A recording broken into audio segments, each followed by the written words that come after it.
Hello everyone. आज की हमारी जो ये वीडियो है ये 11th क्लास के लिए होगी सिर्फ। इसमें 9th क्लास में ये टॉपिक नहीं दे रखा है। टॉपिक का नाम है नदी बहाव प्रवृत्तियां। मैं आशा करता हूं कि आप सब ठीक होंगे। देखिए, नदी बहाव प्रवृत्ति का जो टॉपिक दे रखा है इसका मतलब क्या होता है। यहाँ पर कहता है कि जो नदी होती है ना, उन नदियों का हमने पढ़ा था कि अलग अलग मौसम में यहाँ पर जो बहाव होता है, बहाव का मतलब है कि इसके अंदर जो पानी बह रहा है वो पानी का जो लेवल होता है वो क्या होता है, पानी का लेवल अलग अलग होता है भाई। ठीक है, पानी का लेवल क्या होता है, अलग अलग होता है। उस बहाव प्रवृत्ति के बारे में कहता है कि देखो, जब मानसून आती है तो पानी का जो बहाव होगा वो अलग होगा, और जब मानसून नहीं होगी तो पानी का बहाव जो होगा वो अलग होगा। ठीक है, अब बात करते हैं, हमने पढ़ा था कि नदियां जो भारत में है वो दो प्रकार से बांटी थी हमने। एक तो है हिमालय की नदियां, दूसरा हमने पढ़ा था प्रायद्वीपीय पठार की नदियां। अब यहाँ पर क्या कहता है, हिमालय की नदियों के बारे में हमने क्या पढ़ा था कि ये जो है बर्फ, हिमानी जो है ना, बर्फ की जो चादर है, वहां से जब बर्फ पिघलती है वहां से भी पानी प्राप्त करती है, लेकिन ये वर्षा पर निर्भर करती है भाई, सिर्फ वर्षा पर डिपेंड करती है। अब इनकी सबसे बड़ी बात क्या है कि देखो, जब वर्षा जो होती है ना तब इनके अंदर पानी का जो बहाव होता है वो बहुत अधिक होता है। ठीक है, दोनों के अंदर, लेकिन इसमें लगातार पानी रहेगा, लेकिन पानी का बहाव जो वर्षा ऋतु है उसके अंदर सबसे ज्यादा मिलेगा।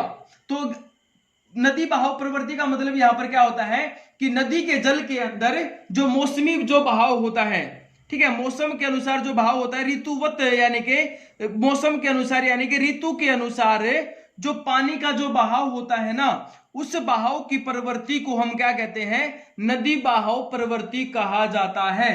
ठीक है, इसके अंदर ये दे रखा है। अब इसमें क्या है कि मान लीजिए हम हिमालय की नदियों के बारे में बात करें तो हिमालय की नदियों में क्या होगा, हिमालय की नदियों में बर्फ पिघलने से पानी प्राप्त हो रहा है, और साथ में जब मानसून आ जाए तो क्या होगा, मानसून के समय वाली जो ऋतु होगी, जो समय होगा, वहां पर बहाव जो होगा वो बहुत अधिक होगा। ठीक है, और बाकी दिनों में क्या रहना है, बाकी दिनों में नॉर्मल रहना है भाव।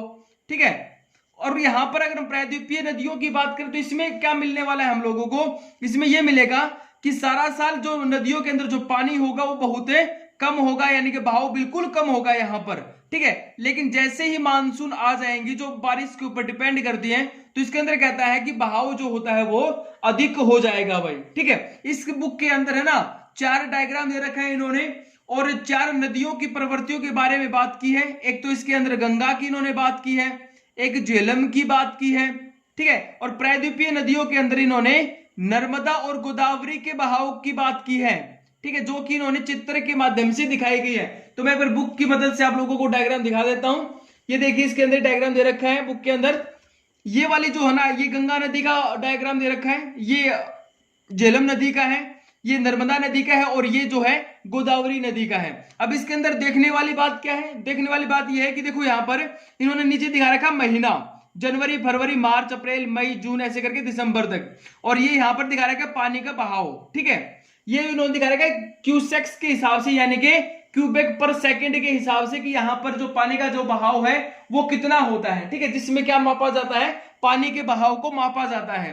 अब इसके अंदर यहाँ पर देखिए, जनवरी से लेकर के अगर हम बात करें जून तक की, तो देखिए पानी का बहाव जो है ना गंगा नदी में नॉर्मल दिखा रहा है, ये एक साधारण बहाव है। लेकिन जैसे जुलाई, अगस्त, सितंबर, यहां पर जो बहाव है पानी का वो अधिक हो जाता है। क्यों? क्योंकि गंगा नदी के अंदर जो मानसूनी जो वर्षा होती है उसका जल भी इसके अंदर शामिल हो जाता है, और उसके बाद इस सितंबर में धीरे धीरे नीचे आना शुरू हो जाता है, क्योंकि मानसून जो है वो लौटना शुरू कर देती है, बारिश की मात्रा कम हो जाती है, और अक्टूबर, नवंबर, दिसंबर के अंदर फिर ये कम हो जाता है। उसी प्रकार इसके अंदर दिखा रखा है झेलम नदी के अंदर। झेलम में भी इन्होंने क्या कर रखा है, झेलम में देखो जनवरी, फरवरी के अंदर यहाँ पर भाव जो है वो यहाँ पर कम दिखा रखा है, लेकिन यहाँ पर अप्रैल, मई के अंदर जो भाव है वो तेज दिखा रखा है। ठीक है, उसी प्रकार अगर बात करें हम नर्मदा नदी की बात करें तो नर्मदा नदी में देखो जनवरी से लेकर के जुलाई तक जो बहाव है ना वो बिल्कुल नॉर्मल है, लेकिन यहाँ पर बहाव सबसे अधिक कहां पर है, ये बहाव सबसे अधिक होगा अगस्त और सितंबर महीने में। जो बहाव है